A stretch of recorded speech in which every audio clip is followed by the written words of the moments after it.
तुमने कोई चीज बनाई, वो तुम्हारा इंटरप्रिटेशन है। अभी मैं उसको बोलूँ नहीं नहीं ये जो है ना तुमने गलत सोच लिया, ये सही नहीं सोचा तुमने, अरे कैसे नहीं सही सोचा भाई, वो उसका इंटरप्रिटेशन है। नेगेटिविटी पूरी तरीके से खत्म भी ना हो, लेकिन थोड़ी कम हो जाएगी, कुछ लोगों को आसानी से सांस लेने मिलेगी। हम LGBTQ कम्युनिटी का भी देखते हैं, बहुत सारे लोग बहुत ही एंटी हैं, बट वाई यार ये गलत कह दिया तुमने, ऐसा नहीं कहना चाहिए। तो फिर हमें पता लगता है। तो धीरे धीरे I think everybody is getting aware of things. बनने को कोई भी बन सकता है। एक्टिंग क्या होती है? सीमा पहावा मैम ने एक दफा कहा था एक वर्कशॉप में, सबसे बड़ा डिफरेंस तो ये था कि क्रिमिनल जस्टिस हम शूट कर रहे थे मीरा रोड में और मिशन रानीगंज हम शूट कर रहे थे यूके में। तो मेरा अक्षय सर के साथ में इंटरेक्शन बहुत ही मिनिमल रहा है। बाकी he is a very hard working person. तो वैसे पंकज जी के साथ मैंने बातचीत ज्यादा की है, तो मैं उन्हें ज्यादा अच्छे से जानती हूँ। अक्षय सर के साथ मेरी कोई बातचीत नहीं हुई है, उस वही बहुत ही कम बातचीत हुई। उन्होंने मेरा नाम पूछा, मैं बहुत एंग्शियस रहती थी कि मैं अपना मार्क मिस ना कर दूं, मैं आ जाऊं, मैं टाइम पर आ जाऊं ऐसे। तब उन्होंने कहा था कि शांत, इतनी बेचैन क्यों रह रही हो तुम, आराम से। It was just Ratna, but he said it. वो इम्प्रोवाइजेशन ही है, Ratna from Patna.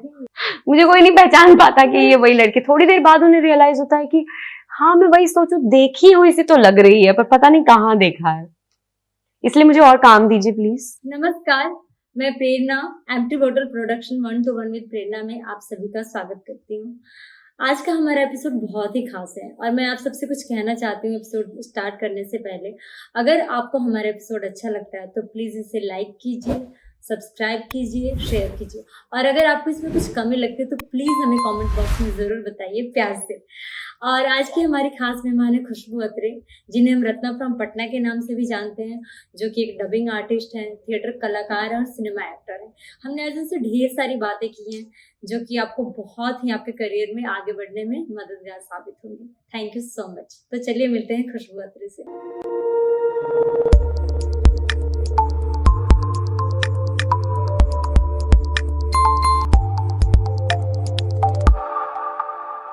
Hello Khushboo. Hello, बहुत बहुत स्वागत है हमारे प्रोग्राम 1 to 1 विद प्रेरणा में। Thank you so much. माशाल्लाह बहुत खूबसूरत लग रही है ना, मुझे भी लगता है मैं बहुत सुंदर हूँ। आप हैं। तो मैं सबसे पहले तो ये जानना चाहती हूँ कि ऐसा आपको कब लगा कि आपको मुंबई आना है? मैंने ऐसा मुझे एग्जैक्ट मोमेंट याद नहीं है कि मैंने कब डिसाइड किया था कि मैं मुंबई जाऊंगी। आई थिंक बहुत बचपने में शायद कभी सोचा होगा कि ओ हाँ मुझे याद है। हाँ, तो मैं दरअसल मैं पैदा यहाँ हुई हूँ, मुंबई में हुई हूँ, कल्याण में हुई हूँ, मेरी पैदाइश यहाँ की है। तो मेरी मौसी रहती थी यहाँ पे, तो बचपन में हम लोग कई बार उनके यहाँ पर आते रहते थे गर्मियों की छुट्टियों में। तो एक बार का मुझे याद है, तब मैं 10th स्टैंडर्ड में थी और मैं आई थी और हम लोग टाउन साइड घूमने गए थे और मैं घूम रही थी, वो मुंबई दर्शन वाली बस थी और मेरा जरा भी मन नहीं कर रहा था कि मैं मुंबई को छोड़ के और वापस से मध्य प्रदेश जाऊं और स्कूल जाऊं और वो सब कुछ कंप्लीट करूं। मुझे ऐसा लगता कि बस ऐसा कुछ चमत्कार हो जाए और मैं यहाँ रुक जाऊं। मुझे वो फीलिंग अभी तक बहुत अच्छे से याद है। मुझे लग रहा था कि काश ऐसा कुछ हो जाए कि मैं मुंबई में रह जाऊं। और तब मुझे ये एकदम इम्पॉसिबल लगता था कि ऐसा थोड़ी हो सकता है, मतलब मैं थोड़ी मुंबई में रह सकती हूँ, मुंबई तो कितना बड़ा है और मैं तो मतलब मैं तो बड़भा में रहती हूँ। तो ये तब बहुत इम्पॉसिबल सा लगा था। पर उसके कुछ 4 साल बाद ही मुझे डबिंग वॉइसिंग के बारे में मेरी एक कजिन है उन्होंने बताया। फिर मैंने सोचा कि हाँ मैं इसमें ट्राई करती हूँ। तो मैंने कुछ नंबर्स वगैरह निकाले जो कि मुझे मुंबई लेकर आ गए। और तब बहुत ही छुपी हुई सी ख्वाहिश थी एक्टिंग की ना। ऐसे मैंने बताया नहीं था, किसी को बोला नहीं था कि मुझे एक्टर बनना है। मुझे ही डर लगता था ये बात कहने में कि ये बहुत बड़ी बात है यार, कैसे कह दूं। तो वो मैंने बताया नहीं था किसी को।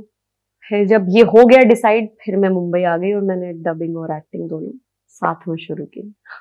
एंड घर वालों को जब पता चला कि डबिंग करने गई थी और अभी एक्टिंग में भी चली गई तो फिर उनका क्या रिएक्शन था? तो मेरी मम्मी को पता था कि मैं एक्टिंग में भी ट्राई करने वाली हूँ। जब मैं उनके साथ वॉइस टेस्ट देने के लिए मुंबई आई थी, तब मैंने एक्टिंग का भी ऑडिशन दिया था। बहुत खराब दिया था। जो बालिका वधू बनाते थे स्पेयर ओरिजिन्स, वहां दिया था मेरा पहला ऑडिशन मैंने। तो बहुत खराब दिया था। पर मम्मी को पता था, पापा को नहीं पता था। पापा को मैंने बोला था कि मैं डबिंग वॉइसिंग सीखने जा रही हूँ और बस 2 महीने में आ जाऊंगी वापस। 2 महीने, 3 महीने, 4 महीने हो गए और फिर मुझे पहला एक्टिंग जॉब मिला था।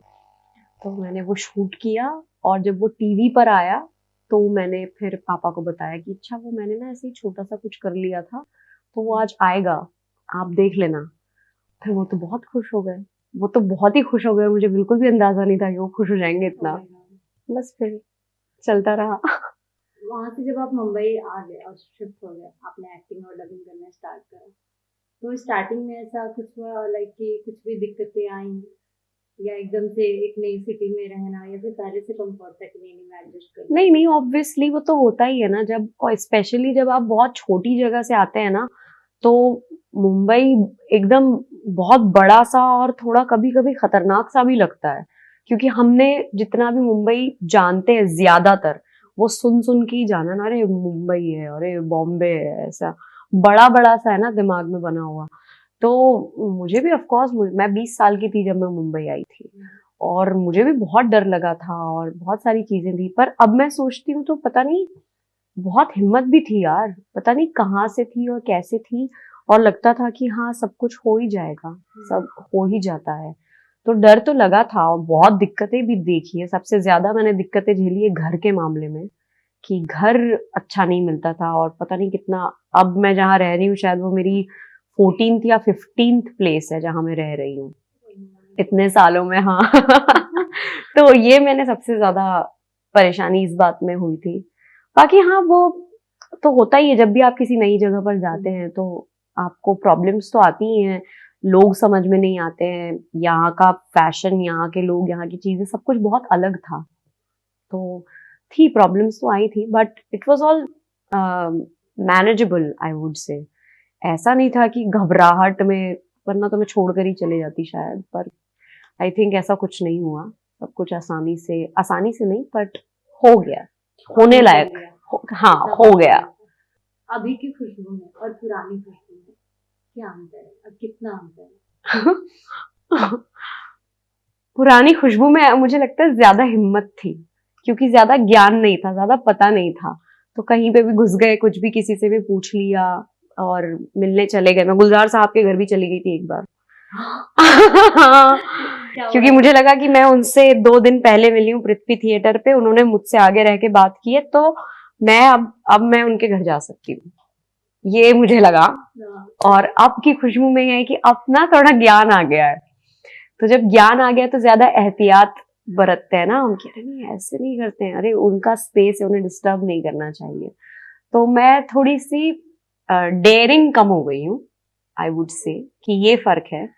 बाकी मैं तब भी भोली थी, मैं अब भी भोली हूँ। बहुत सारे लोग ही मानते नहीं है यार, लेकिन लेकिन मैं हूँ, ये सच है। तो आई थिंक वो है। बाकी मैं अपनी रूट से अभी भी जुड़ी हुई हूँ, मुझे का मेरे वहाँ के जो भी मेरी रूट्स है, जो मेरी लैंग्वेज है, जो मेरे परिवार वाले हैं, जो मेरे रिश्ते हैं, वो सब कुछ अब भी सेम है। अब भी फैमिली घर की मुर्गी दाल बराबर ही ट्रीट करती है, तो सब कुछ सेम है। आपने क्रिमिनल जस्टिस में पंकज त्रिपाठी सर की वाइफ का कैरेक्टर करा था, जिसका नाम था रत्ना फ्रॉम रत्ना। तो वो किरदार आपको कैसे मिला? ऑडिशन से। तो एक जब मुझे 2019 में क्रिमिनल जस्टिस का ऑडिशन आया था, उसके करीब 4 या 5 साल पहले रोशनी एक शो की कास्टिंग कर रही थी जिसका नाम था 24। अनिल कपूर जी का एक शो था, तो उसका ऑडिशन मैंने पहली बार उनके पास दिया था, जो कि वो वैसा ऑडिशन था कि मतलब किसी ने उनका नंबर दिया, मैंने कांटेक्ट किया, तो उन्होंने हम्बल होके बोल दिया अच्छा ठीक है तुम भेज दो जो भी है तुम्हारे पास। तो उन्होंने एक छोटी सी स्क्रिप्ट दी और मैंने यूं ही भेज दिया, और बहुत खराब बना था वो। मेरे को पता है वो बहुत खराब बना था। उसके 4-5 साल बाद अचानक मुझे उनके ऑफिस से फोन आया, इस बीच में कभी फोन नहीं आया। उनका फोन आया 2019 में कि हम लोग एक शो की कास्टिंग कर रहे हैं और उसमें एक कैरेक्टर है जिसका नाम है रत्ना, ये पंकज त्रिपाठी जी की वाइफ होती हैं, तो आप ऑडिशन बनाकर भेज दीजिए। तो मैंने कहा ठीक है। तब तक ना इतना ज्यादा नहीं होता था कि घर से बनाकर भेजना होता था, तब भी जाते थे और देकर आते थे ऑडिशन, पर उन्होंने घर से ही मंगवाया था। तो मैंने स्क्रिप्ट आई और मुझे स्क्रिप्ट बहुत अच्छी लगी, बहुत ही प्यारा कॉन्वर्सेशन था, मेरा और पंकज जी का ही कॉन्वर्सेशन था, बहुत अच्छी स्क्रिप्ट लगी। पर मैंने सोचा यार मेरा थोड़ी ना होगा, मतलब थोड़ी ना, पंकज त्रिपाठी हैं वो यार, पंकज त्रिपाठी की वाइफ के लिए मुझे क्यों लेंगे, वो तो किसी नोन एक्टर को लेंगे या जो ऑलरेडी बेहतरीन काम कर रही हैं उनको लेंगे। तो मुझे लगा ये लोग ना रेफरेंस के लिए मांग रहे हैं ऑडिशन, फिर ये दिखाएंगे किसी को और कहेंगे कि अच्छा ठीक है ऐसा करना है, ऐसा कुछ होगा, या बल्क बना रहे होंगे, क्योंकि ऐसा मेरे साथ सच में बहुत बार हुआ था। तो मुझे लग रहा था कि ऐसा कुछ होगा। फिर मेरे एक दोस्त ने कहा कि तुम लेकिन ये क्यों सोच रही हो, तुम अपना काम करो। तो उसने मेरी बहुत मदद की ऑडिशन बनाने में। प्रॉपर बिहारी कैरेक्टर था, तो बिहारी कपड़े या किस तरह के वो साड़ी होती है, क्या होता है वो, वैसे हमने सारी चीजें जुगाड़ी और ऑडिशन मैंने बनाया प्रॉपरली, और फिर मैंने भेज दिया उनको। और मैं भूल गई उस बारे में, क्योंकि मेरे दिल में तो यही चल रहा था कि ठीक है मैंने अपना 100% दे दिया है, but I am not gonna get this, ये मेरे लिए नहीं आया है, मैं ये मानकर बैठी थी। फिर कुछ 1-2 दिन बाद उनका फोन आया ऑफिस से दोबारा, उनके असिस्टेंट का, कि आप शॉर्टलिस्ट हुई हैं, लेकिन आप दोबारा एक बार आके जरा ऑफिस में ऑडिशन दे दीजिए, कपड़े ठीक नहीं लग रहे हैं। तो मुझे समझ नहीं आया कि कपड़े ठीक नहीं लग रहे, मतलब फिर रोशनी ने ही बात की कि यार वो जो तुमने ब्लाउज पहना है ना वो मराठी लग रहा है, तो एक बार ना प्रॉपर बिहारी साड़ी, बिहारी वो लेकर आओ। और मैं मन में सोच रही हूँ ये कैसा रीजन हुआ कि ब्लाउज मराठी लग रहा है, एक्टिंग वैक्टिंग के बारे में किसी ने कुछ बात ही नहीं की। तो मुझे लगा कि कहीं कोई मुझे बेवकूफ तो नहीं बना रहा है, पर फिर मुझे लगा कि नहीं, इतना किसको इंटरेस्ट है मेरी लाइफ में कि मुझे इस तरीके से बेवकूफ बनाएगा। तो मैंने कहा अच्छा ठीक है। फिर मेरे जितने भी दोस्त थे जो उस एरिया से आते थे, मैंने उन्हें फोन लगाया कि कोई साड़ी है क्या, कोई चीज है क्या, और मैंने एक बैग भर के कपड़े तैयार किए। तब भी मुझे किसी भी प्रॉपर बिहारी पर्सन से कोई कपड़े नहीं मिले थे जो मेरे पास थे। मैंने वही सारे प्रेस व्रेस करके और पूरा बैग तैयार किया अगले दिन ऑफिस जाने के लिए। और मैं जब रास्ते में थी तब मेरी एक दोस्त का फोन आया कि यार मेरे पास एक पिंक साड़ी है, वो मैंने बिहार से ही ली थी, तू वो ले ले ऑडिशन के लिए। मैंने कहा ठीक है। फिर मैं उसके पास गई, मैंने साड़ी ली, मैं गई, मैंने पहनी और मैं ऑडिशन देकर आई, और बहुत गंदा ऑडिशन दिया मैंने। बाकी सारी तैयारी जब कर ली गई तो फिर जो मेन काम था वो पूरा मैंने खराब कर दिया। मैंने फील ही नहीं आया, जो भी मैं बातचीत कर रही थी सब कुछ बहुत ही ऐसा ऐसा लग गया कि बस जाके बोल दिया। माइंड पूरा बिजी था इन सब चीजों में। एग्जैक्टली। तो मैंने कहा यार एक तो इतनी बड़ी अपॉर्चुनिटी आई और वो मैंने खराब कर दी। फिर कुछ 1-2 दिन बाद उनके असिस्टेंट का वापस आया कि देखिए ये डेट्स हैं, क्या आप अवेलेबल रहेंगी, क्योंकि आप शॉर्टलिस्ट हुई है वापस से। तब मुझे लगा कि कुछ सीरियस हो रहा है, ये कुछ सीरियस हो रहा है। मैं सीरियस, मैं देख यार, मैं पूरी ईमानदारी से ऑडिशन दे रही थी दोनों बार। लेकिन ऐसा है कि बस मैं कन्विंस्ड नहीं थी कि ये मेरे को मिलने वाला है। फिर वो हो गया, तो कुछ दिनों बाद फिर प्रोडक्शन वाले का ही कॉल आ गया और हमने बातचीत की, पैसे वगैरह की और सब चीजों की। और तब मेरे को फिर रोना आ गया बहुत सारा कि ओ मतलब मैं ये करने वाली हूँ, ऐसा हो गया। कई बार ऐसा होता है कि एक्टर को लगता है उसने अच्छा नहीं किया, बट हो सकता है कि आपने बहुत जेन्युइन तरीके से, ऑनेस्ट तरीके से करा हो और उनको अच्छा लगा। मुझे यही फीडबैक मिला भी। ये फीडबैक मुझे बाद में जब हम रीडिंग वगैरह पे मिले तो जो क्रिएटिव्स और जिन लोगों से मैं मिली उन्होंने कहा कि तुम्हारा एकदम ब्रेथ ऑफ फ्रेश एयर की तरह ऑडिशन आया था, बाकी सबका सेम सुनाई दे रहा था पर तुम्हारा कुछ अलग सुनाई दे रहा था और अच्छा लगा। तो मैंने कहा कमाल है यार, जब हम अपने घर में या एक कमरे में बैठ के ऑडिशन बनाते हैं तो हम जज नहीं कर पाते हैं कि सामने वाला हमें किस नजर से देखने वाला है। मुझे तो लग रहा था कि मैंने बहुत ही ऐसे ही बस मीडियोकर सा किया होगा, पता नहीं, खैर पर वो अच्छा ही हो गया। शूट के दौरान भी मुझे यही लग रहा था कि यार पंकज जी खड़े हैं मेरे बगल में, मुझे कौन देखने वाला है। तो मैंने ऐसी कोई खास तैयारी भी नहीं की थी रत्ना की, सिर्फ 2 पेज लिखे थे रत्ना के बारे में कि मैं क्या सोचती हूँ, रत्ना कहाँ से आ रही है, क्या कर रही है। उसके अलावा मैंने कोई तैयारी नहीं की थी और फिर वो हो गया और वो सबको अच्छा भी लग गया। बिल्कुल, बहुत ही अच्छा है, सबने देखा, इवन मैंने देखा, मेरे काफी फ्रेंड्स हैं जिन्होंने देखा। वो लिखा हुआ बहुत कमाल था। अपूर्व अस्रानी है उसके राइटर, उन्होंने बहुत बढ़िया लिखा हुआ था सीजन 2 में। सीजन 3 में फिर दूसरे राइटर्स ने लिखा, पर मुझे लगता है कि लिखाई उसकी इतनी खूबसूरत थी ना कि वो शायद मेरे लिए बहुत आसान हो गया। फिर पंकज जी सामने इतने बेहतरीन एक्टर हैं रोहन सर जो डायरेक्ट करते हैं, तो आई गेस वो सबका मिलजुल के जो बन के निकला है ना, वो बहुत खूबसूरत आ गया। आई एम सो ग्रेटफुल। तो आप जब भी कोई कैरेक्टर करते हो तो आप उसके लिए पहले से प्रिपेयर करते हो, या फिर आपको होता है कि जब मैं जाऊंगी वो कैरेक्टर करूंगी तो जो मेरा इंस्टिंक्ट आएगा उसके अकॉर्डिंग मैं फॉलो करूंगी? यार मैं कहूंगी कि मैं ना बहुत कोशिश करती हूँ कि मैं तैयारी करूँ। तैयारी करने की मैं बहुत कोशिश करती हूँ कि मैं इस पे बैठूंगी और इसके जो सीन्स हैं उनको तोड़ूंगी और ये बनाऊंगी और ऐसा करूंगी और इसकी हंसी बनाऊंगी, ऐसे चलेगी ये कैरेक्टर। पर बाय द एंड ऐसा हो जाता है कि मैं इनमें से कुछ नहीं करती हूँ, मैं कुछ भी नहीं करती हूँ। मैं सिर्फ कोशिश करती हूँ लिखने की उस कैरेक्टर के बारे में, जो भी हमें स्क्रिप्ट में मिलता है उसके अलावा उस स्क्रिप्ट में बहुत सारे आंसर्स होते हैं, उसके अलावा मैं और उसका क्या बना सकती हूँ, वहां से चीजें उठाकर इसकी कौन सी कहानी बन सकती है।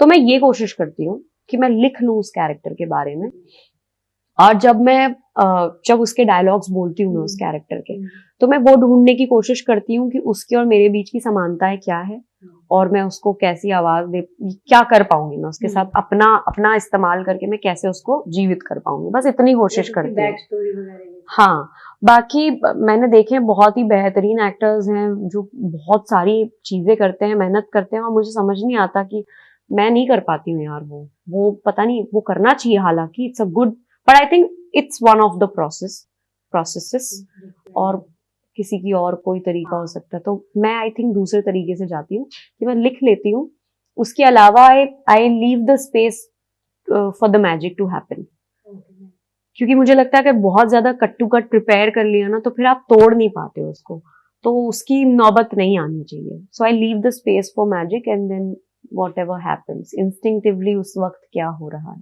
ताकि अपने आप को थोड़ा ओपन रखो, so that हाँ, अगर कुछ बोले तो आप उसको ले भी सकते हाँ हाँ।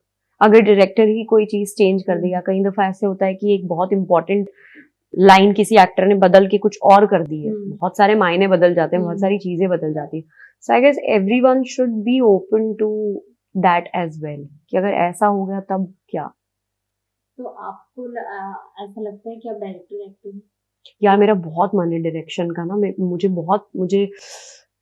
मुझे बनानी है, फिल्म्स बनानी है, मुझे सीखना है बहुत सारा, तो ये भी करना है। तो मैं कोशिश करती हूँ जब भी मैं किसी शूट पर हूँ तो मैं सुनने की कोशिश करती हूँ कि डायरेक्टर चाह क्या रहा है, क्योंकि at the end of the day films are a director's medium, तो you have to go by his rule कि वो इस कैरेक्टर को कैसे दिखाना चाह रहा है, या क्या उसका अल्टीमेट मोटिव क्या है। तो मैं वो कोशिश करती हूँ। सो I would say I am a director's actor. Om Puri ji भी यही मानते थे, उनका भी यही कहना था कि मैं एक डायरेक्टर एक्टर हूँ। हाँ, आई थिंक वो सही तरीका भी है। बाकी मैं खुद भी डायरेक्टर बनना चाहती हूँ, डायरेक्शन सीखना चाहती हूँ, तो मेरा उस तरफ भी ऐसे जा रहा होता है कि नहीं नहीं यार, सुन लेना चाहिए डायरेक्टर की ना, वो क्या कह रहे हैं उनको, क्योंकि वो बाहर से देख रहे हैं और वो पूरी फिल्म देख पा रहे हैं कि क्या चल रहा है असल में।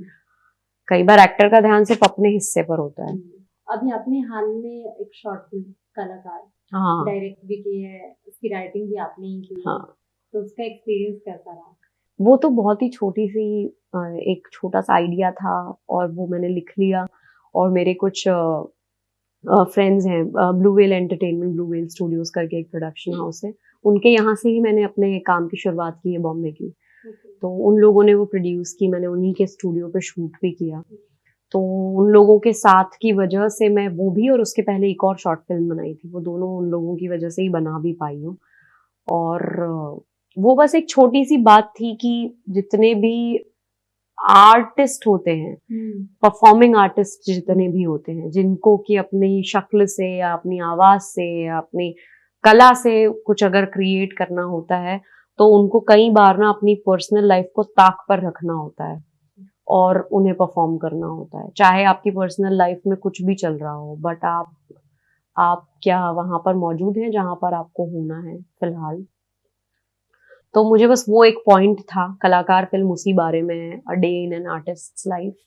सो बस वही मुझे I wanted to put that across, that was the only thought. कोई बजट नहीं था हमारे पास, कोई संसाधन नहीं थे कि कैसे होगा क्या होगा। मैं जितने भी एक्टर्स हैं वो सब मेरे दोस्त यार हैं, तो उन्होंने मेरे लिए काम कर दिया। पर ठीक है, और भी बनाएंगे और बेहतरीन चीजें। तरीका होता है कि विदाउट बजट आप एक मूवी बना रहे हो, उसमें जितना आप सीख पाते हो, आई थिंक मुझे नहीं लगता कि बजट वाली चीजें में आप हाँ सीख सकते हैं। यार, हम तो सीख जाते हैं, लेकिन जो लोग हमारे साथ आते हैं ना, जो काम करते हैं कि अच्छा ठीक है, I will do this for you, उन लोगों के लिए वो ना एक वो फेवर ही होता है। वो हमें अपना वक्त दे रहे हैं फ्री में, ये बहुत बड़ी बात होती है। तो मुझे ऐसा लगता है कि वो सब लोगों ने साथ, जो हमारे मेन एक्टर थे आदित्य राज, उन्होंने साथ दिया, आकृति सिंह, तो ये सब लोग आए कि हाँ अच्छा ठीक है, I will give you a day of my life. It's a big thing, it's a big thing. जिन्होंने कैमरा संभाला, जिन्होंने एडिट किया, सब सारे लोग जो आते हैं, so I guess it's all the thank you goes to them कि वो साथ देते हैं। हम तो सीख रहे हैं, ठीक है हमारा तो हो जाएगा पर वो लोग जो साथ देते हैं उनके लिए काफी बड़ी बात होती है।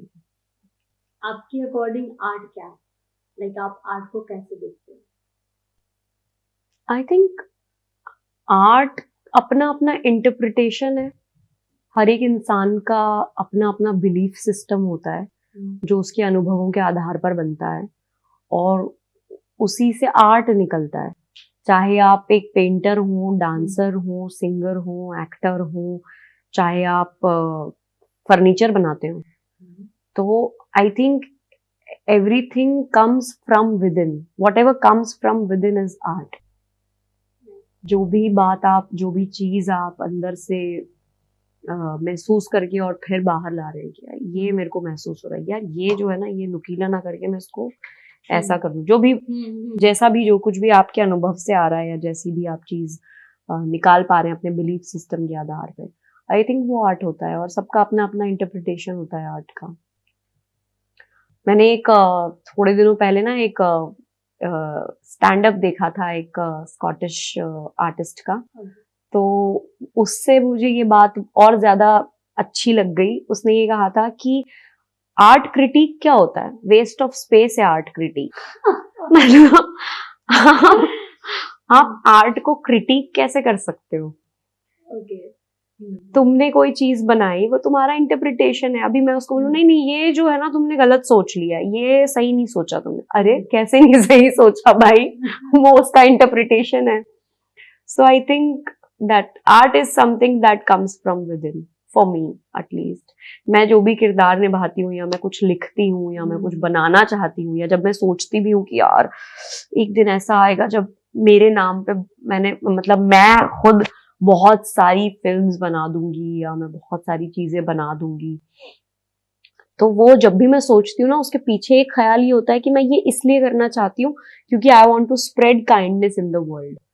ये उसके बहुत ही, अगर एकदम नीचे खोद के अगर निकाले ना, तो उसका बात ये है कि I want to spread kindness in the world, that's why I want to make cinema.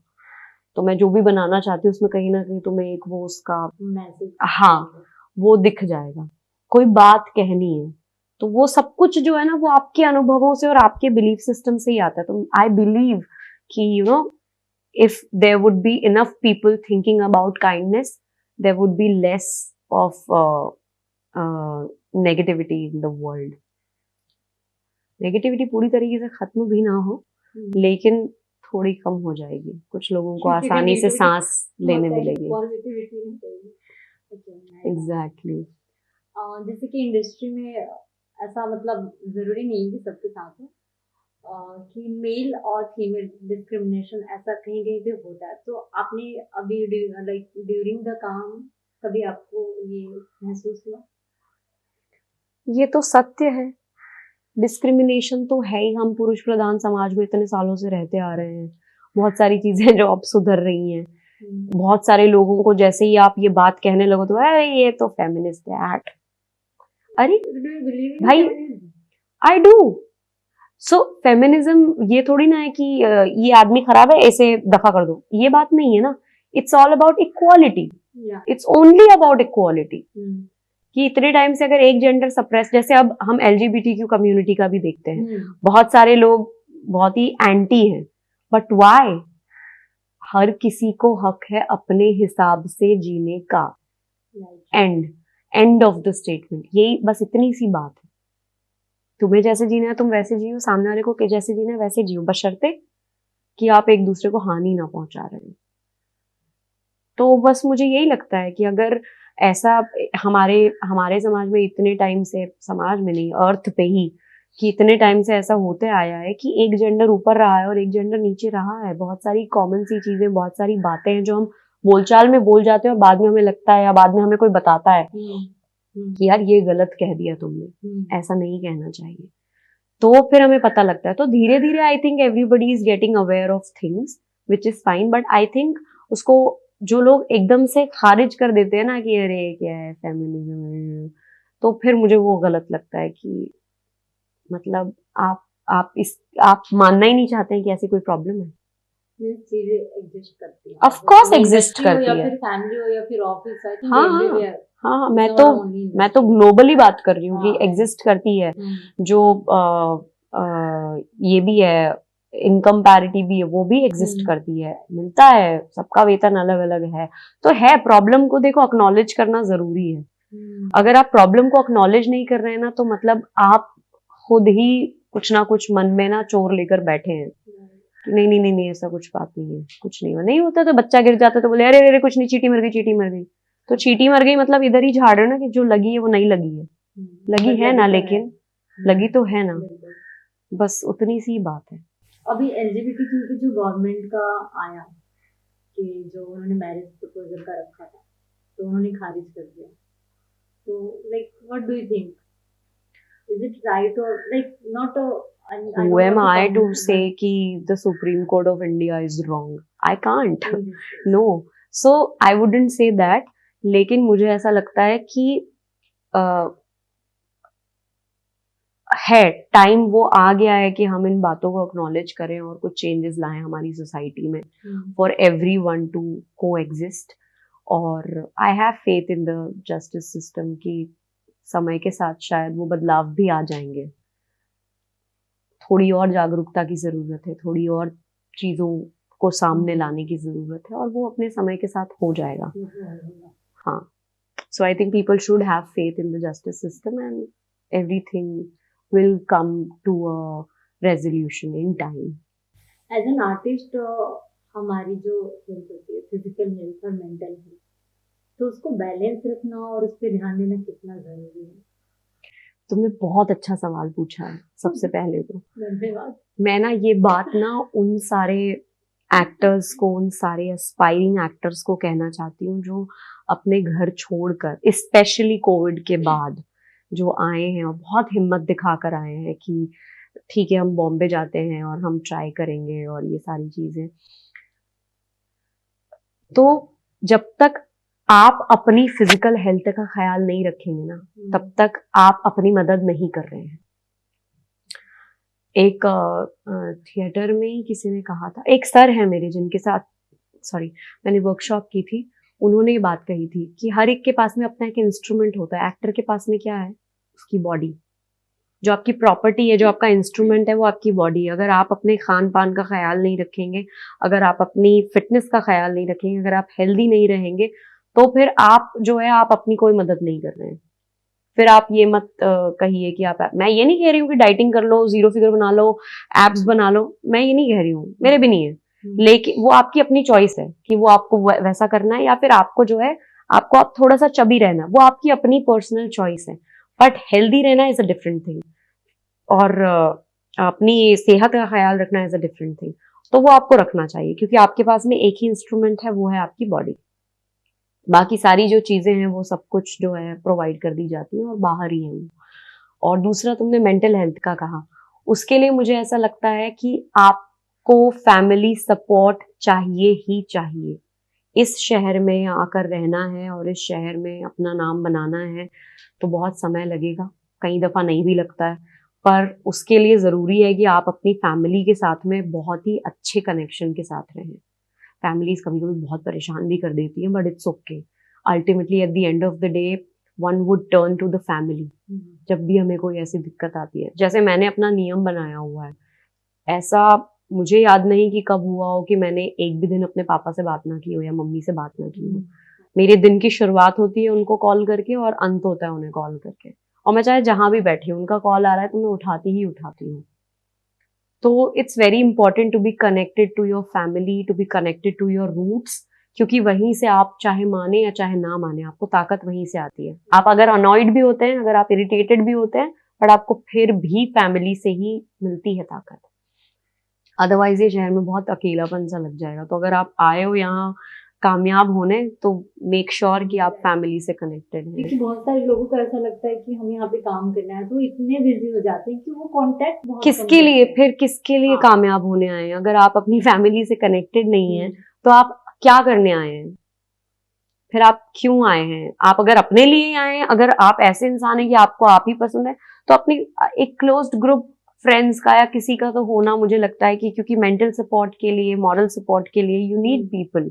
Solitude is good, it's important, solitude भी बहुत जरूरी है and one should practice solitude.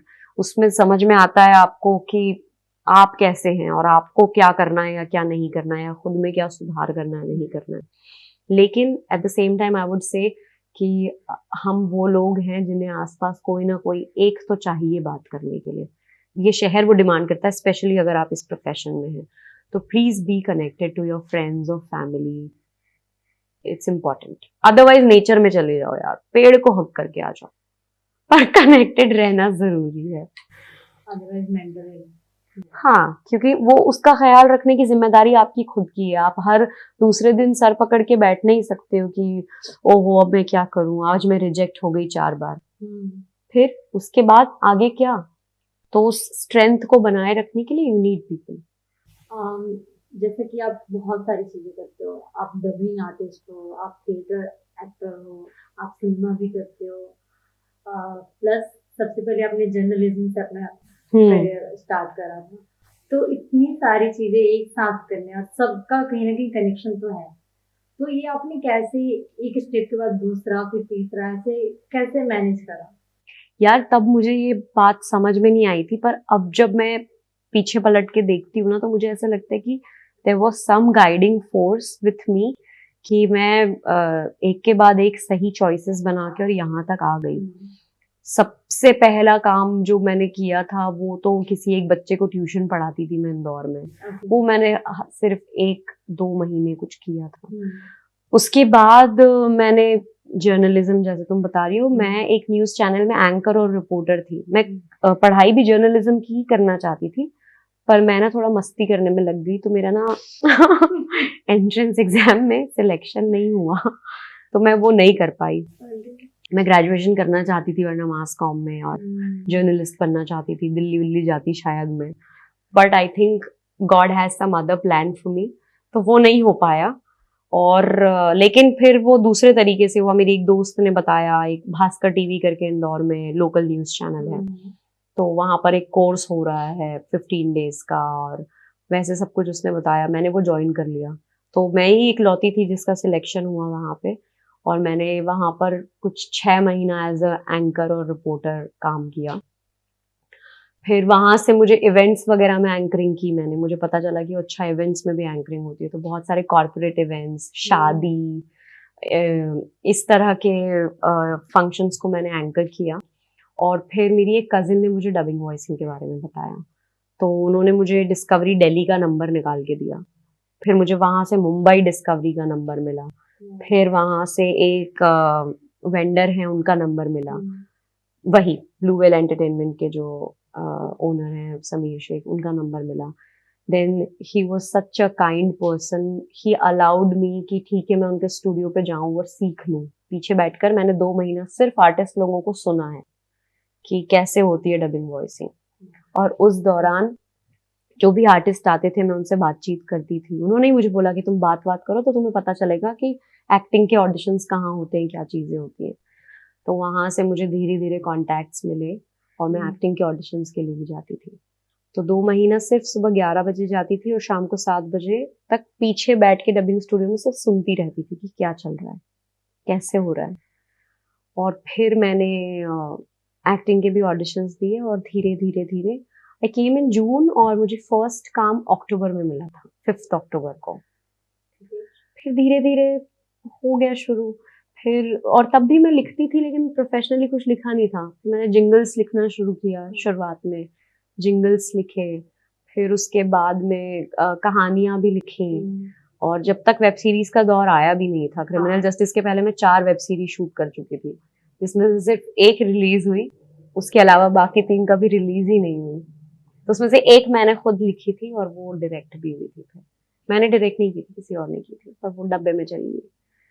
ये तो आई थिंक बहुत सारे आर्टिस्ट के साथ होता हाँ, ये होता ही है, तो इट्स है, फाइन। और दिल पे लेना आई थिंक शुरू में जब नए नए आते हैं तो होता है, दुख भी होता है कि अरे ये कैसे हो गया, पर I think that's a part of the process, तो इट्स ओके।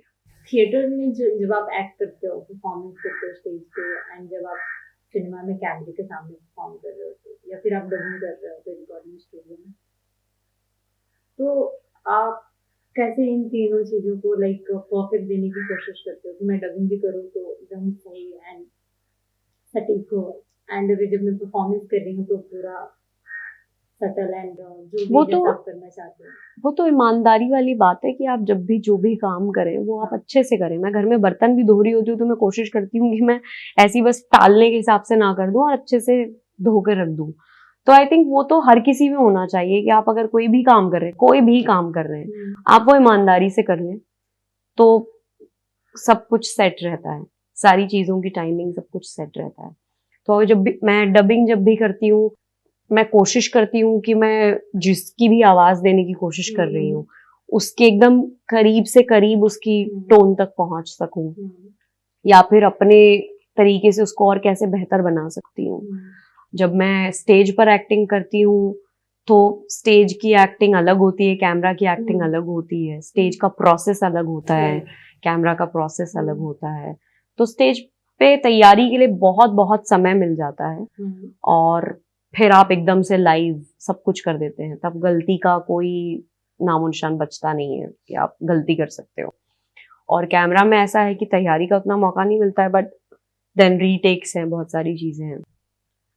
तो हाँ, वो दोनों अलग अलग तरीके का जॉब है, लेकिन I try to give my 100% and I try to be honest whatever I do, ताकि मैं अपने आप की शक्ल देख सकूं कि हाँ ठीक है, आज मैं काम करके आई हूँ लेकिन मैं ऑनेस्टी से करके आई हूँ। I think honesty is the biggest virtue one can have, and वो आधी से ज्यादा चीजों को सॉर्ट कर देती है। सो ऑनेस्टी तो होनी चाहिए। अगर आप ऑनेस्ट हो तो आप कोई भी काम में अपना बेस्ट कर सकते हो। हाँ, हाँ, अगर तुम ऑनेस्ट हो तो तुम उसको, अगर तुम्हारी काबिलियत 10% देने की है ना, तो तुम अगर ऑनेस्टी से कर रहे हो ना तो तुम्हें और एक्स्ट्रा 2-4 चीजें मिल जाएंगी, तुम 15-20 तक भी पहुंच पाओगे, मुझे ऐसा लगता है। तो honesty is the biggest virtue one can have. Do you think retake is normal thing for acting? या इट्स वेरी नॉर्मल। मैं शुरुआत में बड़ा दिल पे ले लेती थी कि हाय इन्होंने रीटेक बोल दिया, लेकिन वो अब मैं दिल पे नहीं लेती हूँ, क्योंकि कई दफा वो टेक्निकल चीजों की वजह से होता है। कई दफा यार अल्टीमेटली हम क्या कर रहे हैं, हम we are the human representatives of, we are the human representatives, है ना। तो कोई चीजें हो, अभी जैसे तुम और मैं बातचीत कर रहे हैं, हमने प्लान नहीं किया है, हम जैसे भी कर रहे हैं, जो भी कर रहे हैं वो सब कुछ आ जाएगा। लेकिन अब यही हम प्लान करते हैं कि मैं अब ये बात बोलूंगी, जैसे हम दोनों ये कर रहे हैं और हम दोनों बैठे हैं और बातचीत कर रहे हैं, ये हमने प्लान नहीं किया। See there was a difference, right. तो वो सब कुछ होता ही है। कई बार वो चीज उतनी अलाइव दिख नहीं रही होती है कैमरा पे, तो वो लेनी ही पड़ती है दोबारा, चाहे आपने सारे डायलॉग्स करेक्ट बोले हो, चाहे आप एकदम अपनी पॉइंट पे आके खड़े हुए हैं, सब कुछ एकदम टाइम पर हुआ है, लेकिन वो दूर से एक राजदूत निकलती गई और उसने पूरा साउंड खराब कर दिया। तो ये होता ही है, तो इट्स फाइन, इसमें थोड़ी ना आपने खराब कर दिया है, वो तो होता ही है, it's just a technical process. But कई बार होता है, जैसे अनुष्का शर्मा का मैं एक इंटरव्यू देख रही थी उनका, तो उन्होंने बोला कि जब रीटेक नहीं देती हूँ तो मुझे बुरा लगता है कि एक टेक में ओके कैसे कर दिया। तो आपको ऐसा लगता है कि अच्छा कैसे मिल गया, दूसरा देना? नहीं, I have trust on the director. कई बार ऐसे भी होता है कि हमें लग रहा होता है यार बहुत ही अच्छा कर दिया, दोबारा क्यों ले रहे हैं। कई बार ऐसे होता है कि यार मैंने तो बोला ही नहीं था, वो वाला लाइन तो बोला ही नहीं, उसमें तो था कमाल, और इन्होंने ओके कर दिया। तो ये तो लगता ही है, but then ultimately you will have to have faith in the person sitting behind the monitor. उसको ज्यादा अच्छे से पता होगा कि क्या चीज है क्या नहीं है। तो मैं तो नहीं, हाँ मैं खुश जरूर हो जाती हूँ कई बार ना, अगर कोई बहुत लंबा सीन है, कोई बहुत वैसा सा है और वो एक ही बार में आ जाए, तो वो खुशी तो होती है कि या वन टेक, हाँ हो गया वो खुशी तो होती है, बट देन ये इसका कुछ लेना देना नहीं है अच्छे या बुरे से, मुझे लगता है चाहिए वो मिल गई, दैट्स इट। हाँ, और वो डायरेक्टर को ही पता है हाँ, कि क्या चाहिए। अकॉर्डिंग टू यू एक एक्टर के लिए उसके बेसिक टूल क्या होनी चाहिए, at least they should know? They should know, मुझे लगता है कि जो भी एक्टर बनना चाहता है ना, उसे पढ़ा लिखा होना चाहिए। पढ़ा लिखा से मेरा मतलब स्कूल का ज्ञान नहीं बोल रही हूँ, वो तो है ही वो, पर आजकल तो खैर अपनी अपनी चॉइस हो गई है। पर मुझे ऐसा लगता है कि किताबें पढ़ते रहना और वर्ल्ड सिनेमा देखना, न्यूज पता रहना, ये सब कुछ बहुत जरूरी होता है। और एक और चीज होता है, वही अगेन ईमानदारी, ऑनेस्टी बहुत जरूरी है। अगर आप एक अच्छे इंसान है ना, तो आप बहुत अच्छे कलाकार बन पाएंगे। तो आपका मन आप साफ करते रहें, इवॉल्व होते रहें, दिमागी तौर पर इवॉल्व होते रहना बहुत जरूरी है। इवॉल्व होने के लिए आप क्या करेंगे? पढ़ेंगे, लोगों से मिलेंगे, घूमेंगे, नई जगहों पर जाएंगे, तो इस सब से दिमाग खुलता है। तो आई थिंक ये बहुत जरूरी है। और अपना फिजिकल हेल्थ का ख्याल रखना, क्योंकि यही आपका टूल है। अपनी भाषा का ज्ञान होना, जितनी ज्यादा भाषाएं आपको आती है उतना अच्छा।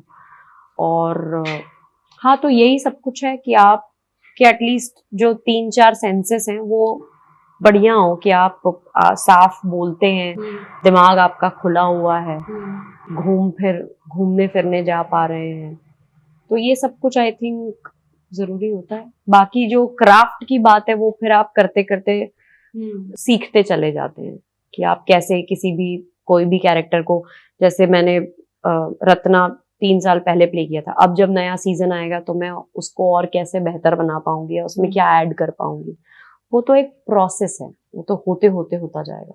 पर खुद आपके पास होना वही जरूरी, मुझे लगता है कि आपके खुद का जो वैल्यू सिस्टम है ना, वो स्ट्रांग होना चाहिए, आपका दिमाग खुला होना चाहिए।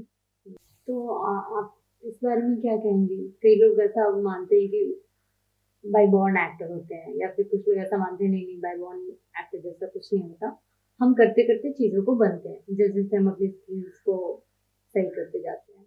मुझे तो ऐसा लगता है कि कोई भी एक्टर बन सकता है। बहुत डिफिकल्ट है, बहुत डिफिकल्ट प्रोफेशन है, लेकिन बनने को कोई भी बन सकता है। एक्टिंग क्या होती है?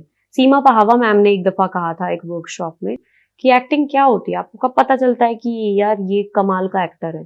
जब ऐसे महफिल बैठी होती है, फैमिली वाले बैठे हैं और कहते हैं अरे बेटा जरा वो फूफा जी कैसे चलते हैं, उनका चल के दिखाना, और वो चल के दिखा दिए, तो सारे लोग हंसते हैं और हमें मजा आ जाता है कि अरे 4 लोगों ने मेरे लिए ताली बजा दी, किसी ने मुझे अप्रिशिएट कर दिया। ऑडियंस जहां मिली वहां एक्टर खड़ा हो जाता है। तो मुझे लगता है एक्टिंग तो हर कोई कर पाता है, हर कोई अपने जीवन में हर कोई हीरो ही चल रहा है ना, वो लीड कैरेक्टर ही है ना अपनी जिंदगी का, तो वो कोई भी कर सकता है। लेकिन क्राफ्ट को तराशना, या फिर जब जो कहा जाए उसी वक्त पे वो तरीके से निकल आए, वो परफेक्शन होती है, वो काम करना होता है अपने क्राफ्ट पे, और वो करते करते आता है। कोई कर लेता है, कोई नहीं करता है, किसी का बगैर किए भी बहुत अमेजिंग हो जाता है। तो आई थिंक वो उस टैलेंट के साथ पैदा हुए थे, और किसी का करके भी कई बार नहीं हो पाता है। तो I think everyone each is to, क्या कहते हैं वो अंग्रेजी में, ईच टू इट्स ओन है, सबकी अलग अलग बात है, सबका अपना अपना है। गॉड गिफ्टेड होता है, और जो नहीं है वो बना ले। हाँ, मुझे लगता है कि कुछ लोग एकदम से पिकअप कर लेते हैं, और कुछ लोगों का ऐसा होता है कि वो काम करते हैं और फिर पिकअप कर लेते हैं। तो आई थिंक करने को तो कोई भी कर सकता है, लेकिन this requires a lot of, अगर आप इसे प्रोफेशन बनाना चाहते हैं तो it requires a lot of discipline, it requires a hard rock heart, और काफी पेशेंस चाहिए आपको। अगर आप ऐसा सोच रहे हैं कि आप फिल्मों में काम करना चाहते हैं, आप वेब में काम करना चाहते हैं, आप जो है स्टार बनना चाहते हैं, तो मुझे लगता है कुछ चीजें हैं जो आपके वैल्यू सिस्टम में एडेड होनी चाहिए, तो ही आप कर पाएंगे, अदरवाइज आप बहुत दुखी हो जाएंगे, आपका बहुत दिल दुख जाएगा। क्या एक एक्टर को मल्टीटास्किंग होना चाहिए? यार मल्टीटास्किंग ना हर इंसान को होना चाहिए, जिंदगी आसान हो जाती है। और अगर नहीं होना मल्टीटास्किंग, नहीं, अगर नहीं होना मल्टीटास्किंग तो सबसे पहले तो इस बात को एक्सेप्ट कर लो कि मेरे से 4 चीजें नहीं हो रही है, मैं एक चीज करूंगा, उसमें खुश रहूंगा, या तो ये कर लो। तो मुझे तो लगता है पर्सनली कि मल्टीटास्क, मैं जिस दिन मेरे पास में 4 काम होते हैं ना, मेरे ऐसे चल रही होती क्या है, और जिस दिन मेरे पास में अगर सिर्फ एक ही काम है ना, तो मैं वो एक काम करके और खत्म हो जाऊंगी, वो मेरी पूरी एनर्जी, मेरी सारी चीजें सब चली जाएगी। तो मेरे लिए पर्सनली वर्क करता है। और कई बार मुझे ये भी चाहिए होता है कि कुछ नहीं हो मेरे पास, मैं पूरा दिन भर अपने बाहर का जो मेरा वो लगा हुआ है रग, उस पे मैं लेटी रहूंगी एक बिल्ली की तरह। मेरा खाना भी वहीं हो जाएगा, मैं वहीं लेटे लेटे पढ़ भी लूंगी, फोन चला लूंगी, वहीं सो जाऊंगी, वहीं से सुबह उठ जाऊंगी। I would be a cat. कई बार ये भी होता है ना, लव इट। और कई बार ऐसे होता है कि सुबह 7 o'clock से जो चक्री की तरह पैर शुरू होते हैं कि रात को 10-11 बजे रुकते हैं, I love it, I love it. So I think जिसके लिए जो काम कर रहा है, क्या कहा था मैंने अंग्रेजी में भी, ईच टू इट्स ओन। तो वैसा है। अभी हाल ही में आपकी फिल्म आई थी रानीगंज। हाँ, mission Raniganj. Mission Raniganj, sorry. तो उसका एक्सपीरियंस और क्रिमिनल जस्टिस का, दोनों में क्या अंतर था as a actress, as an actress, और पर्सनली भी क्या एक्सपीरियंस था? लाइक एक में पंकज त्रिपाठी सर थे, एक में अक्षय जी थे, तो दोनों का लाइक कैसा एक्सपीरियंस था, कितना अलग था? सबसे बड़ा डिफरेंस तो ये था कि क्रिमिनल जस्टिस हम शूट कर रहे थे मीरा रोड में, और मिशन रानीगंज हम शूट कर रहे थे यूके में। ये सबसे बड़ा फर्क था कि यूके जाने मिला मुझे, मेरा पहला इंडिया के बाहर का ट्रिप था ये। तो वो I am gonna cherish that all my life. I made some wonderful friends, I had amazing time there. तो वो बहुत ही बेहतरीन हो गया। एक सबसे बड़ा वो था, डिफरेंस था। दूसरा ये कि क्रिमिनल जस्टिस के सेट पर हमें मतलब प्रॉपर मेरे पास में सीन्स होते थे, मेरे पास चीजें होती थी करने के लिए। इसमें थे सीन्स, लेकिन बहुत बहुत समय में थे, मतलब बहुत ज्यादा टाइम खाली रहता था, ऐसे एकदम काम नहीं रहता था बहुत ज्यादा। तो वो था। और अक्षय सर के साथ में मेरा 2 दिन शूट हुआ है मेरा अक्षय सर के साथ में फिल्म में से। उसमें से एक सीन तो कट भी हो गया है, जो मेरा उनके साथ पहला सीन था वो कट हो गया, वो है नहीं फिल्म में। तो but that's fine, that's also a part of process. तो उनके साथ में ज्यादा ऐसे कोई बातचीत नहीं हो पाई थी। तो मेरा अक्षय सर के साथ में इंटरेक्शन बहुत ही मिनिमल रहा है। बाकी he is a very hard working person, very hard working, और काफी जेंटल थे ऑन द शूट ऑल्सो। और पंकज जी के साथ में मैंने बहुत ज्यादा टाइम बिताया है। पंकज जी के साथ में 2 सीजन्स कर लिए हैं, और हमेशा शुरुआत हमारे घर से होती है शूट की, तो काफी समय मिलता था बातचीत करने का भी। और तो वैसे पंकज जी के साथ मैंने बातचीत ज्यादा की है, तो मैं उन्हें ज्यादा अच्छे से जानती हूँ। अक्षय सर के साथ मेरी कोई बातचीत नहीं हुई, उस वही बहुत ही कम बातचीत हुई। उन्होंने मेरा नाम पूछा, मैं कहाँ से हूँ, क्या है, बस बहुत ही 1-2 मिनट की बातचीत हुई है। बाकी दोनों सेट का अनुभव अच्छा था। ये फिल्म का भी बहुत अच्छा था, इतनी बड़ी फिल्म। हमारे director sir Tinu Desai sir बहुत ही प्यारे इंसान, बहुत ही बढ़िया तरीके से उन्होंने सबसे काम करवाया। इतनी एंसेंबल कास्ट थी, इतने सारे लोग। और इसमें रोहन सर, सेकेंड सीजन में रोहन सर और अर्जुन सर 2 लोग थे डायरेक्टर्स। सीजन 3 में सिर्फ रोहन सिप्पी सर थे। Rohan sir is also very cool, very chilled out director, तो उनके साथ भी हमेशा मजा ही आता है। उनके साथ अभी मैंने एक और वेब सीरीज शूट की है। तो it's always fun to be on Criminal Justice set, it's always fun. अब अपलॉज के साथ में एकदम ऐसे रिश्ता टाइप फील होता है। So they all are amazing. Ratna from Patna और सरोज, इसमें आई थिंक आपके कैरेक्टर का नाम सरोज है, तो दोनों कैरेक्टर में क्या डिफरेंस है? बहुत डिफरेंस है यार। रत्ना तो रत्ना अभी की लड़की है, अभी की है, गांव की है भले, लेकिन अभी की है, और बहुत क्या कहते हैं उसे, स्मार्ट है और शी नोज हर ग्राउंड। और सरोज को दिखाया गया है कि वो 80s, एक तो 80s के दशक की वो फिल्म है, 80s का बताया है, और वो ट्राइबल है, सरोज ट्राइबल वुमन है, और वो बहुत ही भोली और मासूम है, और she is just full of love, she has lots of love and warmth. Ratna also has love and warmth, लेकिन वो आज की लड़की है, स्मार्ट है, शी इज वर्किंग वुमन और वैसा सब कुछ है उसका। और Saroj is also a working woman, क्योंकि वो उनके घर में काम ही कर रही है, लेकिन she has this innocence, she is not that smart. और एक इंटरेस्टिंग बात ये बताती हूँ कि सरोज का नाम सरोज मैंने रखा था। पहले उस कैरेक्टर का नाम शोमा था, इसे बंगाली बनाने वाले थे। फिर जब मैं टीनू सर से मीटिंग के लिए गई, क्रिएटिव मीटिंग के लिए, तो उनसे मेरी बातचीत हो रही थी, तो मैंने उन्हें कहा कि सर इसमें बंगाली एक्सेंट देना है क्या, क्योंकि नाम बंगाली है। तो उन्होंने बोला नहीं नहीं ऐसा कुछ नहीं है, इसे तो तुम कहाँ से हो? मैंने कहा सर मध्य प्रदेश। तो बोले मध्य प्रदेश का बना दो, बताओ वहाँ की कोई नाम। तो मेरी एक बुआ का नाम सरोज है, तो मैंने बहुत सारे नाम बताए थे, फिर उन्हें सरोज अच्छा लगा तो उन्होंने उसका नाम सरोज रखा। आई टोल्ड हर कि मैंने बहुत सारे नाम बताए, मेरी अलग अलग बुआओं के बहुत सारे नाम लिए मैंने, बुआ मौसी के। तो बुआ खुश हो गई होंगी मूवी देख के। हाँ मेरा नाम रखा। हाँ, तो नहीं उनसे मेरी बात नहीं हुई, बाकी सबसे हो गई, उनसे बात नहीं हुई। उन्होंने आई शुड टेल तो ऐसा हुआ था। But it was nice working with both the directors. Tinu sir is also amazing and Rohan sir also.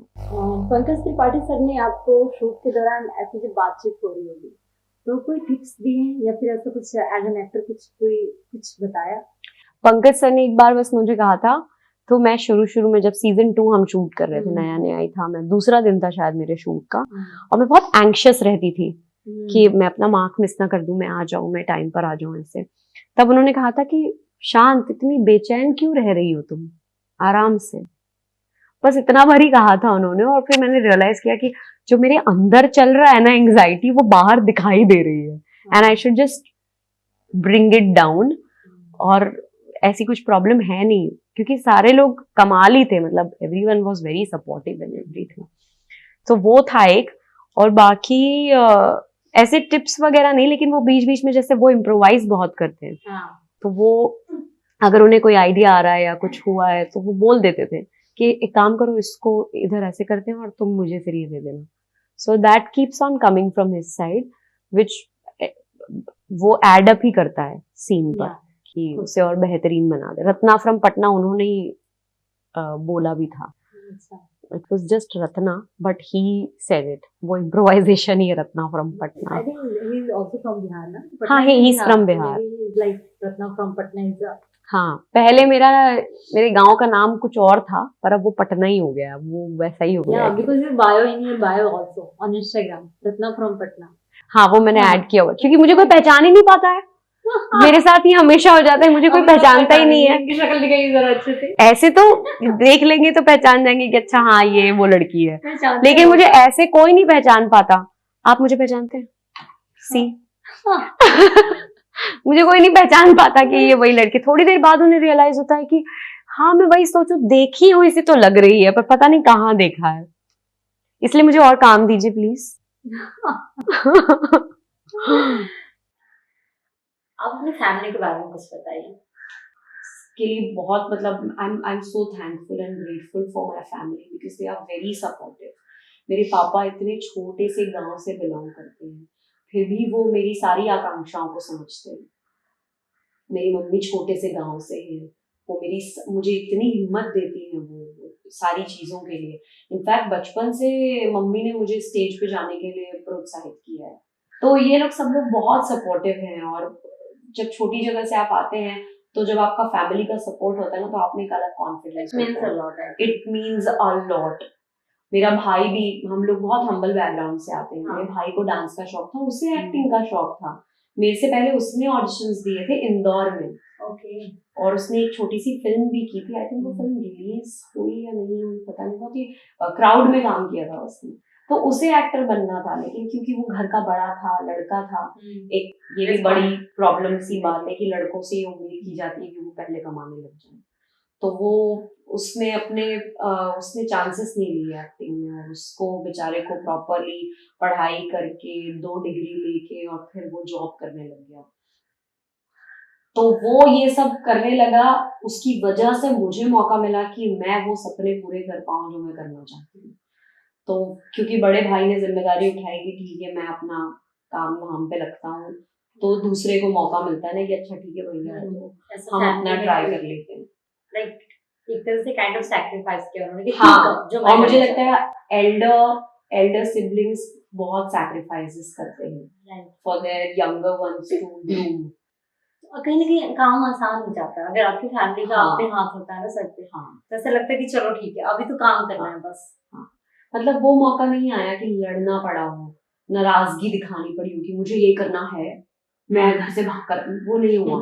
तो मैं ग्रेटफुल हूँ इस बात के लिए कि मेरी जिंदगी में ऐसे मौके नहीं हुए, और मेरी फैमिली ने बहुत ही प्यार मोहब्बत से मुझे करने दिया जो मैं करना चाहती हूँ। तो अभी हम बढ़ते हैं अपने इंटरव्यू के समापन की तरफ। इंटरव्यू के समापन में हम करते हैं 1 to 1। अच्छा, लाइक इस पॉडकास्ट का नाम है 1 to 1 विद प्रेरणा। तो इस 1 to 1 में हम ऐसा करते हैं, कुछ क्वेश्चन आंसर करते हैं जिसमें या तो आप 1 लाइन में उसका सेंटेंस में आंसर दे सकते हो, 1 वर्ड में दे सकते हो, और अगर आप स्किप करना चाहते हो तो स्किप भी कर सकते हो। कूल। तो it depends on you. Favourite actor यार मुझे ना परफॉर्मेंसेस अच्छी लगती हैं, एक पूरे लंबे समय तक कोई फेवरेट नहीं बना रहता। तो मैं रीसेंट परफॉर्मेंसेस बताती हूँ जो मुझे बहुत अच्छी लगी थी। मुझे विक्की कौशल, सरदार उधम सिंह में बहुत अच्छे लगे थे। मुझे वैसे भी विक्की कौशल बहुत पसंद है। अभी मैंने 12th फेल देखी है, उसमें मुझे विक्रांत मैसी बहुत अच्छे लगे हैं। और उसके अलावा आगरा में प्रियंका बोस, उन्होंने बहुत अच्छा काम किया है। तो मुझे परफॉर्मेंसेस अच्छी लगती है। मुझे मेरिल स्ट्रीप बहुत पसंद है, मुझे फीबी वॉलर-ब्रिज बहुत पसंद है, जोडी कोवर बहुत पसंद है। तो हाँ, एमिलिया क्लार्क। तो ऐसे मेरे ना चेंज होता रहता है। It's according to work. हाँ, अकॉर्डिंग टू वर्क चेंज होता रहता है कि कब कौन अच्छा लगेगा। Okay, and favourite book? Yuval Noah Harari की 21 Lessons for the 21st Century. I'm still tripping on that book. It's amazing. It should be added. It should get add. देखो मैं इंग्लिश में अटक गई। हाँ एम्बैरेसमेंट की कोई बात नहीं है। इसे एजुकेशन करिकुलम में ऐड करना चाहिए। It's that wonderful. और उनकी सेपियंस भी बहुत अच्छी है। हाँ, और फिलहाल मैं एक किताब पढ़ रही हूँ, स्टोरी, वो स्क्रीन प्ले राइटिंग के बारे में। It is also a very nice book. Which writer? If you remember. Adam McKee, Robert McKee, मैं गलत नाम ले लूंगी। Okay, it's okay, no issue. But screenplay, the title of the book, story. Okay, and favourite movie? Favourite again वो change होती रहती है। अभी फिलहाल 12th फेल, बिकॉज मैं उसे 3 बार जाके थिएटर में देख चुकी हूँ। It's a beautiful piece of art. उस फिल्म में कहीं कोई गलती निकाली ही नहीं जा सकती है। It's that perfect. Favourite singer? Favourite singer मुझे ए.आर. रहमान पसंद है, अरिजीत सिंह पसंद है, अमित त्रिवेदी पसंद है। अमित त्रिवेदी का एक गाना है बैठी है, वो मेरा फेवरेट है। अब जैसे कि थिएटर से तो फेवरेट ड्रामा? यार ड्रामा फेवरेट तो कैसे हो सकता है, इतना लाइक बार बार देखने मिलता ही नहीं कि आप उसे बोलो कि ये मेरा फेवरेट है। ऐसे बट ऐसा कोई लाइक कि उसने छाप छोड़ दी कि I want to do that character in this drama. फिलहाल मैंने अभी रिसेंटली एक प्ले देखा था, ओल्ड वर्ल्ड, नसीर साहब और रत्ना मैम थे उसमें। वो बहुत प्यारा था, बहुत खूबसूरत था। उसके अलावा मैं जितने भी प्लेस करती हूँ उसमें मेरा फेवरेट प्ले जंगल बुक है, जिसमें मैं दगड़ू बनती हूँ, जिसमें मैं सरदार बच्चा बनती हूँ। और मैं ये कहना चाहूंगी कि अगर किसी को भी अगर मौका मिलता है 25 दिसंबर या 25 दिसंबर, तो ये पृथ्वी थिएटर मुंबई में होने वाला है जंगल बुक, तो प्लीज आप जाके देखिए और अपनी क्रिसमस मनाइए इस प्ले के साथ। That's my favourite play. मैं उसे कुछ 6-7 सालों से कर रही हूँ। I love it, I love everything about jungle book. उसके गाने, उसके सारे एक्टर्स, सब कुछ बहुत अमेजिंग है, set and everyone, I just love it. Okay, favorite character that you want to play, like any from any book, any movie, yeah, maybe a real person. यार ये मैंने सोचा नहीं है, पर मैं इम्तियाज अली की फिल्में जो होती है उसमें जो वुमेन कैरेक्टर्स होते हैं मुझे वो काफी अच्छे लगते हैं, तो मैं वैसा कुछ एंड करना चाहूंगी। फ्रेंड्स के बारे में अगर आपको एक वर्ड कहना चाहे, what about friends? Friends is love. Friends sitcom की बात कर रही हो ना?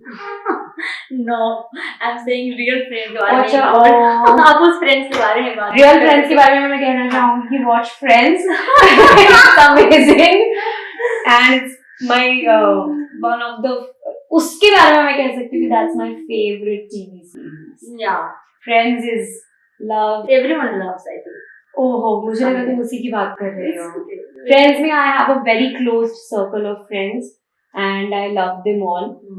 Most of them are women and they are like a second family now. और उसमें से मतलब वो वैसी friends है मेरी जिनको I can call up at 3 a.m. in the night and they would pick up and they would That's come really to me. nice. One good or one bad habit about you? One good habit is कि मैं बहुत honest हूँ। मैं बहुत ही मतलब कोशिश करती हूँ कि हर चीज को ईमानदारी से जीऊं, कहूँ या बताऊं। और one bad thing about me is कि मैं बहुत मूडी हूँ। मतलब मेरे मूड स्विंग्स ना मुझे खुद भी हैरान कर देते हैं कभी कभी कि मैं बहुत अच्छे रह रही हूँ, मुझे बहुत तेजी से जोर से प्यार आता है, लाइक अ डॉग, बहुत तेजी से प्यार आता है। लेकिन अगर मुझे नाराजगी आई ना तो मुझे एकदम एक्सट्रीम पे नाराजगी भी आती है, तो चली भी जाती है यूं, but that's that. Okay, money matters? It does, unfortunately. Unfortunately. I think we are the only species on this planet who pays to survive. Okay. So yeah, money is unfortunate. And best compliment? Best compliment मुझे पंकज जी ने दिया था जब हम season 2 shoot कर रहे थे, और उन्होंने कहा था मैं बिहारी एक्सेंट में जो बातचीत कर रही थी, जो साउंड दादा थे वो आए और कहे कि अरे आप बिहार से हैं क्या? तो मैंने कहा नहीं नहीं, मैं बिहार से नहीं हूँ, मध्य प्रदेश से हूँ। तो बोले तो आपकी बिहारी इतनी अच्छी कैसे है? तो फिर पंकज जी कहते हैं कि नहीं नहीं, वो बिहार से नहीं है, वो टैलेंटेड है, इसके लिए है। तो मुझे बड़ा अच्छा लगा था कि इतना बड़ा एक्टर अगर कह रहा है। हाँ, और भी एक दो और बड़े बड़े लोगों ने जब इस कैरेक्टर की तारीफ की थी तो मुझे लगा था कि हाँ, वो because I am from Bihar तो I know that is like exact. और बहुत सारे ना इंस्टाग्राम पर भी डीएम्स बहुत अच्छे अच्छे आते हैं कभी कभी। हाँ, बहुत ही मतलब जो समझ में आता है कि ये बहुत ही जेन्युइन सा कॉम्प्लीमेंट है। सो अच्छे अच्छे आए हैं कि ये बहुत ही स्वीट कैरेक्टर है, want a wife like this, और मेरी वाइफ ऐसी ही है, और आप बहुत, तो वो सब भी मुझे बड़ा अच्छा लगता है। लक और हार्ड वर्क और बोथ? ओह, बोथ। हार्ड वर्क कर लो, लेकिन अगर लक नहीं है ना, मुझे लगता है हर एक चीज का ना एक वक्त आता है। Everything has its own timing. We all are working for a bigger clock जिसे हम देख नहीं सकते हैं, पर वो अपने समय पे ही सारी चीजें करती है। So I think it plays a big role, luck plays. एक बहुत आई थिंक मैंने काफी टाइम पहले सुना भी था, बहुत ही फ्रेज है, बहुत ही पॉपुलर है कि nothing can be achieved before time और more than allotted by fate. That's true. समय से पहले भाग्य से ज्यादा आपको कुछ नहीं मिलता। बिल्कुल सही है। जैसे मैं अभी थोड़ी देर पहले कह रही थी ना कि डायरेक्टर सही बोलता है, डायरेक्टर को सब पता है क्या हो रहा है, क्योंकि वो पूरी फिल्म देख पा रहा है, हम अपना अपना हिस्सा ही देख पा रहे हैं। ये जिंदगी के बारे में भी है कि हम अपना अपना हिस्सा देख पा रहे हैं कि हमें वहां पहुंचना है, लेकिन एक जो बड़ी क्लॉक है ना जो सबको चला रही है, उसे पता है कि तुम यहाँ से वहां कब पहुंचोगे, तो अपने वक्त के पहले तुम वहां नहीं पहुंच पाओगे। ये सत्य है। आप दिल से सोचते हो या दिमाग से? दिल से यार। पर मुझे लगता है मेरे दिमाग में भी छोटा सा दिल बसा हुआ है, वो चीजें खराब कर देता है। जगह जगह दिल घुसा हुआ है। ठीक है, अच्छी बात है ये तो। आप सिंगल हो या? हाँ, मैं सिंगल हूँ। You want to be a mingle? Want to be a mingle? No, you don't want. Okay. I am having a perfectly good life. Okay. और देखते हैं कब तक कैसे चलती है। So I'm perfectly happy. Okay. You are an introvert or extrovert or maybe reticent? I am a contradiction in this, मतलब मैं अपने हिसाब से इंट्रोवर्ट होती हूँ, मैं वही अगेन मैं मूडी हूँ। अगर मैं एक्सट्रोवर्ट हूँ ना तो मैं एकदम 80 की स्पीड से घुस जाऊंगी आपके अंदर। लेकिन अगर मैं मेरे मूड में नहीं है ना, या फिर मैं उस समय लो हूँ ना, तो मैं कुछ भी ज्यादा बात नहीं कर पाऊंगी। आई would be in my self, but I am always welcoming. That's one thing about me, that मैं सामने वाले को काफी कंफर्टेबल फील करवा दूँ। आप किस तरह के कैरेक्टर करना पसंद करोगे in future? What types of character? Everything. Make me a psychopath, make me a murderer, make me a भोली लड़की, make me a भिखारन, make me a societal elite person, sober person, कुछ भी बना दो, मेरी शक्ल गरीब है, लेकिन अगर मैं प्रॉपरली तैयार होके करूंगी तो मैं बहुत सारा अच्छा, तो मैं I want to do everything. I want to be a man as well. I want to play a man on camera. Okay, आप हॉलीवुड में जाना चाहेंगे? हाँ यार, कौन बुला रहा है? आप बुला लो या कोई बुला? प्लीज बुला लो, प्लीज बुला लो, प्लीज।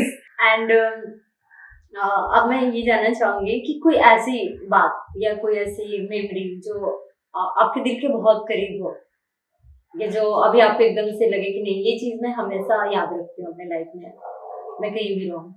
आई वुड से कि ये कॉन्शियस डिसीजन है जो मैंने लिया हुआ है कि I would never be that egoistic mean person जो कि मतलब किसी और को वो कर दे, अनकंफर्टेबल कर दे, या फिर अनवेलकमिंग सा लगे। ये मेरा कॉन्शियस दिल ना दुखे मेरी वजह से, ये मेरा कॉन्शियस डिसीजन रहता है हमेशा टू बी दैट पर्सन जो बहुत अप्रोचेबल है। सो ये एक चीज है। ऐसी कोई मेमोरी ध्यान नहीं आ रही है जो मेरे दिल के करीब रहती हो या ऐसा कुछ। और you are a party person? No, I am not, I am not. मतलब मेरी पार्टीज आजकल सिर्फ थिएटर वाले लोगों के साथ में ही रह गई है।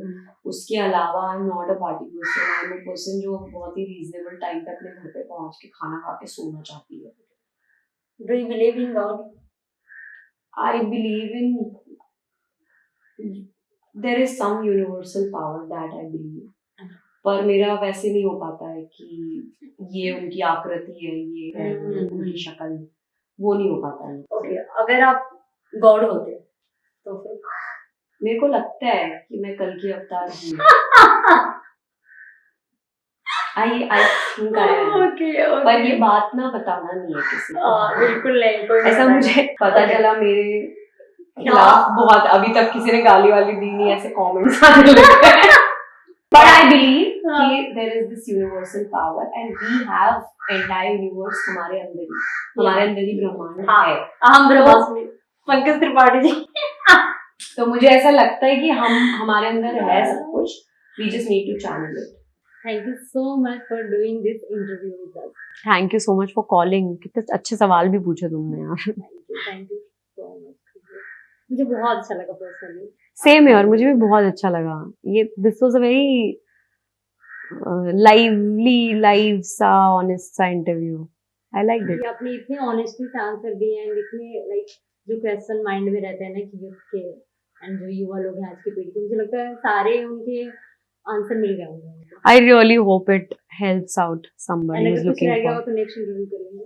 हाँ, you can also DM me. आप कुछ कहना चाहेंगे हमारे चैनल या हमारे प्रोग्राम के बारे में? Please subscribe to their channel.